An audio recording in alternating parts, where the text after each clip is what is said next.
So this is education session for Integrity Capital. Specifically, we're going to talk today, which I'm really excited about the definition of leadership. So this is really based upon a book by John Maxwell, Leadership 2.0, and is just a fantastic layout. So we're going to be walking through that today for leadership. Leadership is a big part of Integrity Capital, what we're doing. If you work here, you will be a leader. You're going to grow to be a leader. You're going to develop skills to be a leader and manage and lead and grow people, which is a fantastic thing to do and has great impact that we'll see. So then, the question we always start off with is, why does leadership even matter? And it's really because people are, they're coming to recognize that becoming a better leader really changes lives. It has a tremendous impact on the lives of other people. So that's why leadership matters. It can have an impact. Now, remember this, as we will deal with here, that can certainly be a negative thing. You could have bad leadership, but it does have an impact in the positive sense to change and transform lives. So that's why it matters. And specifically here, we're trying to grow and create peace of mind and have impact in the community and pour out for the poor and disenfranchised and place the gospel into people's hands. So we need to be better leaders. So we want to go through that today. So now here's just a couple of, 4 different reasons of why people don't develop as leaders. There's probably more than this, but just for the sake of this discussion, then I want to, someone says, I'm just not born a leader, so I can't lead. They use that as perhaps an excuse to say, it's not something I'm born to do. And the reality is there's no such thing as a born leader. This is something you grow into. It's something you develop. Certainly there's attributes people can have naturally that might be helpful in their leadership, but it's certainly not something you're just born with. The second thing is someone might say title and seniority will automatically make me a leader. So this is sort of a fallacy, because just having a title and being in a senior position doesn't make you a good leader, nor does it make you a leader to begin with. It could really have a negative impact if you have all this power and leadership and you're not a good leader. So that's a reason why people don't. They just think, oh, I have my seniority, I have my title, I don't need to grow to be a good leader. The third is just someone might say, well, I have work experience. And so that tons of work experience that I've had for years, that will just make me a leader automatically. And again, unfortunately, somebody they can be really good at their craft. They can be really good salesmen. They can be good skill of a salesman, but they still cannot be a good leader. And so that is another reason why people just don't develop as a leader. And then the final one is, I'm waiting until I get a position to start developing as a leader. So they think, well, I can't really be a leader unless I get into some higher up position, or if I'm managing a bunch of people. And so that's another reason why people might say, I don't really need to develop as a leader. So let's get definitional, because we want to be clear as to what we mean when we say leader or leadership. And so the definition by James C. Georges, which I think hits the nail on the head, is leadership is the ability to obtain followers. Okay. So just think about that for a minute. Leadership is the ability to obtain followers.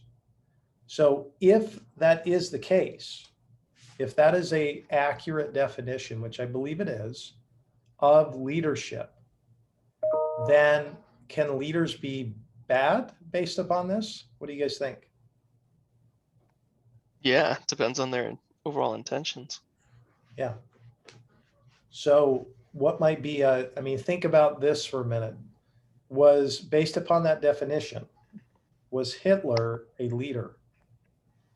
Yeah, unfortunately. Yeah. Yeah. Unfortunately he was, right? So, and he led millions and millions of people into a horrific outcome. Okay.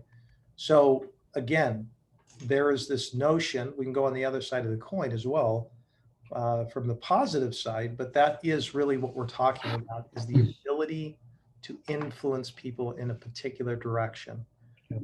Obviously, for us, we want to move them in a direction that is growth oriented, flourishing oriented, a positive direction. And that's what we mean by leadership. So here's just some insights about influence, this idea of influencing, moving people. Notice it's not manipulating or controlling, it's influencing, okay? So there's a couple things just to note. Everyone influences somebody, okay? So think about your own life, mom, dad, whether it was positive or negative, you were impacted, you were influenced, you were moved in a particular direction based upon just something your mom or dad did, or both. But you know, you could take that to friendships, teachers, coaches, or just friends, just anybody you might know. But everyone influences someone. Okay, so that's the first thing to note. The second thing to note is we don't always know who or how much we influence somebody. So think about that in your life. You might have even had situations, I certainly have, where people have come back years later and said, "Hey, man, you have so much impact based upon this." And I thought, I didn't even know I did anything. And yet, when we impact and influence, sometimes we don't even know. And it could be fairly catastrophic, right? Think about 9/11, the decisions that a few people made reigned for years and years and years based upon the consequences of that tragedy that happened, and how many people have to go through the horrific nightmare of what happened, people that were in the building. So that decision rippled down and influenced people for years and years to come, 20 years later, even as well. And so these decisions can have massive positive or negative ripple effects. I mean, think about the people that chose to fight the battle on the lines of World War One and Two, and Vietnam. So all these decisions have had a ripple effect of influence that we probably take advantage of, but have benefited us because of their choice to be a leader. And then finally, the best investment in tomorrow is to develop your influence today. So to make the decision to invest in developing your influence is best done today so that you can have a greater impact for tomorrow. So this is really what we want to know, and some insights about this concept that we're talking about of influencing people in a particular direction. So any questions about that or comments before I continue? No, it's good. Great. So there are 5 levels of influence, okay? So this, according to John Maxwell, there's 5 levels of influence, and they sort of go in order, from the first starting all the way to the top. So the first one is position, the second one is permission, the third one is production, the fourth one is people development, and the final one is pinnacle. And so we're going to unpack those. So the first one is level 1 is position. Okay. And this really represents leadership before a leader has developed any real influence with people being led. So this is sort of this initial stage of leadership when you're first, perhaps just in a position, you don't have any influence, you've never really led. And so this is the starting place where all of us have to start in our journey of growing to be an influential leader. In that particular position, you have certain rights. So you might be managing one person, or maybe you have some sort of authority in there. And so you've been given certain rights to hire, fire, maybe to, have somebody do something that you want them to do, but you've given some level of control, some level of rights in that particular position.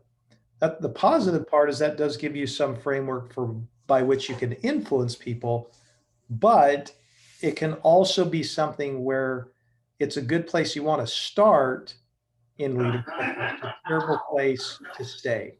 So you don't want to stay in that place, but it is a place that you have to start. Okay, because you could use that in a manipulative way as opposed to where we're trying to get, which is more of a positive direction. So that's position number one. That's level number one, is position in this growth path of being an influential leader. Level two is permission. So again, we had position. Now we're kind of moving to the sense of permission. This comment by Fred Smith says, leadership is getting people to work for you when they are not obligated. Okay. So that's when you really know you're starting to get into a place of permission where people are sort of acquiescing when they don't have to even do it, but they chose to do it. And so they're getting permission now from somebody as an influencer. This is characterized by good relationships. So you've started to develop good, healthy, fostered relationships with people. You guys have heard this before, maybe you haven't, but it's an old adage of people don't care how much you know until they know how much you care.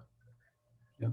Okay, so think about that for a minute, and any of those really influential, positive, flourishing relationships you've had, you recognize that somebody invested in you, they took the time to pour into you, and you realize this person really cares about me. So I want to listen to what they have to say and heed their advice. And so this is when you're in this place of permission. You're starting to develop some good relationships and having some impact. When people are not obligated to, they choose to do this by their own volition. The third level is production. So production is influence based upon results. Okay. So you've gone through position, you've grown to permission, you're having some good influence and impact on people. And now you're in this place of production. So this is somebody that gets things done. Okay, so in this position of influence where you really start to have impact and start getting into places that you normally couldn't, was because you're a doer. You get things done. You're a problem solver.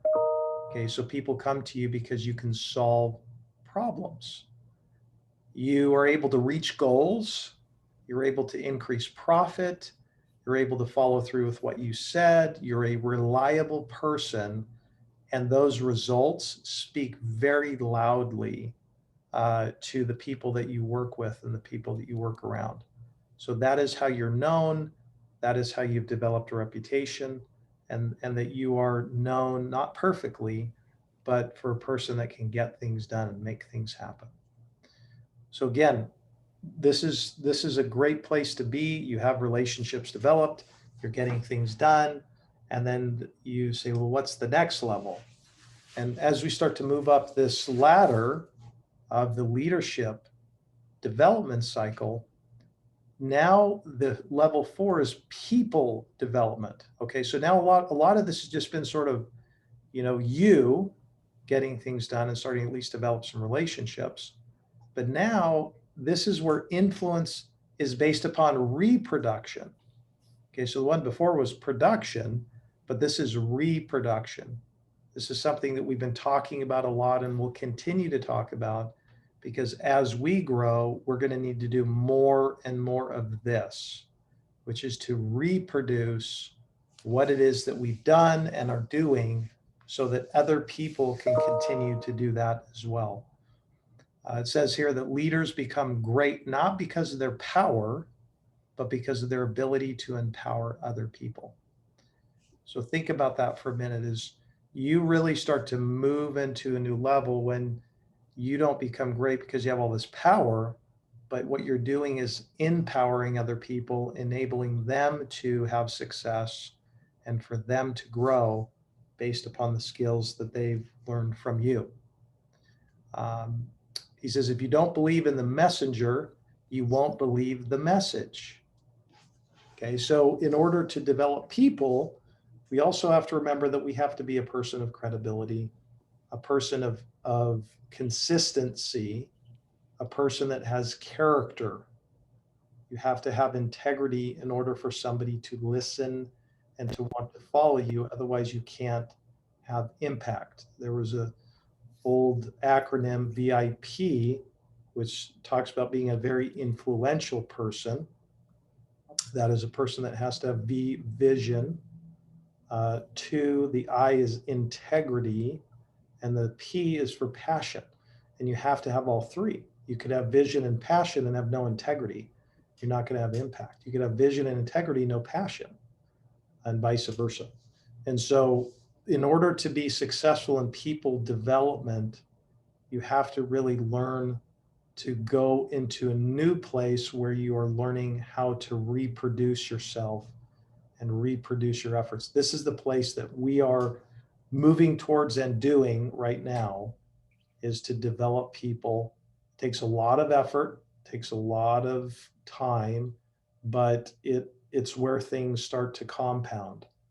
If you guys have heard of the whole reaping and sowing, sowing and reaping, harvesting, you have a season where you're planting and pouring, and then you eventually have a harvest, and we're having a harvest right now from a production perspective, but it's because we were sowing into the seeds of lots of work and then reaping a harvest later down the road. So this is all because of the efforts that happened, a year or so ago. So that's level 4. Level 5, or there's some questions to think about too. This is really good for us to think about, and you guys should be asking these questions to yourself. Am I passionate about my personal growth? Okay, that's the first question. Does my growth journey have credibility? Are people attracted to me because of my growth? Am I successful in the areas where I want to develop others? Have I crossed over the spend/invest timeline? So what we mean by that is, are you just spending time with people or are you investing in them? It's very different, because you could be a person that lots of people know and you spend time with them. I'm not even saying that's bad, but at the end of the day, the question is, am I investing in people, pouring into them, teaching them skills? And so that's a question. These are some of the questions you want to ask. Do I have a teachable way of life? Am I humble enough to be teachable? Am I willing to be a vulnerable role model and coach? Am I willing to be honest about some of my own struggles with the things that I have had to go through as well, so somebody can learn and grow?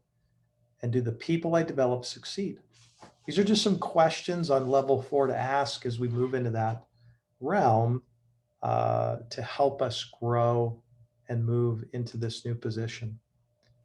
And the final level of leadership is Pinnacle. This is kind of the one that is influence based upon respect. Okay, so this is when someone's had a lot of impact, a lot of influence, they've been out in the community, and this is really about personhood and reputation. And so this is really about the person, who they are, who they've been for so long, and the impact they've had, and really ultimately births this reputation because of the choices that they've made. Not everybody gets here. I mean, these could be people like a Jack Welch, a Martin Luther King Jr. They have a large, large impact for people and for generations to come as well. So as I end the presentation here, so I always ask the question, so what do we do about this? I mean, it's great for us to learn this stuff, but what we're really committed to is, like, what do we do with it? You can see kind of the growth of the little tree there. And there's three things that I want to leave with you guys. Number one is I'd like you to just make a commitment to grow, like choose that you want to grow. I know that sounds a little simplistic, but it's really true. Make a choice, literally choose to grow. Make that something that you say, I want to grow. That is a decision I'm making today. And as soon as you make that decision, things start to change. We've seen this in every part of your life. When you kind of waffle around with something, you don't want to commit, you're like, I don't know. But the minute you choose, say, no, I'm going to do it, then you start moving in that direction and growing. So just make a commitment, choose to grow. The second one is once you've chosen to grow, then let's make a plan. Let's be intentional. Like, what does that even mean to grow? Making a personal growth plan for you so that you have a direction and a trajectory that you want to go. Let's make a plan. And then the final is just take action today, because today is better than tomorrow. Don't procrastinate or put it off, but make a decision and then take action today to put it into place so that you can be a major influencer tomorrow, specifically here at Integrity Capital, but that ripples over into every other facet of your life. And so this is the leadership teaching on the definition of leadership for Integrity Capital.